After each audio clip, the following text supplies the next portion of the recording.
ஒரு நேரத்துல கைலி, அதாவது லுங்கி பார்த்தீங்கன்னா, தீபாவளி இல்ல ஒரு பண்டிகை காலங்கள்ல நம்ம பேண்ட் ஷர்ட் எடுத்தாலும் கைலியும் எடுப்போம்.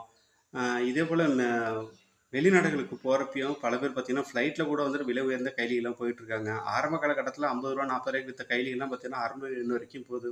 காட்டன்ல இருந்துச்சு. இப்ப காட்டன் மிக்ஸ் இப்ப வந்துருச்சு. இதேபோல பார்த்தீங்கன்னா, கேரளாவுல லேடீஸ் எல்லாம் கட்டுறாங்க கைலி. இப்ப சில பேர் என்ன சொல்றாங்கன்னா, மேற்கு இந்திய கலாச்சாரத்தினால கைலியோட வரத்த வந்துட்டு குறைவா பயன்படுத்த ஆரம்பிச்சுட்டாங்க அப்படின்னு சொல்லிட்டு, இன்னும் சிலர் வந்து மதிப்பு குறைவு வெளியிடங்கள்ல வந்துட்டு கைலி கட்டிட்டு போயிடுச்சுன்னா, மதிப்பு குறைவா இருக்கு. அதான் சில நேரத்தில போலீஸார்லாம் சந்தேகப்படுறாங்க கைலி கட்டிட்டு வந்தா அப்படின்னு சொல்லிட்டு. இதனால பார்த்தீங்கன்னா, எல்லாருமே ஷார்ட்ஸுக்கு மாறிட்டாங்க. அதுவும் பெண்களும் பார்த்தீங்கன்னா, இப்போ ஷார்ட்ஸுக்கு வந்துட்டாங்க.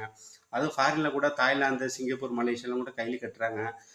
தமிழ்நாட்டில பார்த்தீங்கன்னா, குமாரபாளையத்தில 90% தயாரிக்கிறாங்க. இப்ப வந்துட்டு விலை கூடுதலா இருக்கு நூலு. அதனால இப்ப அந்த அளவுக்கு வந்து வரத்து இல்லன்னு தான் சொல்லணும்.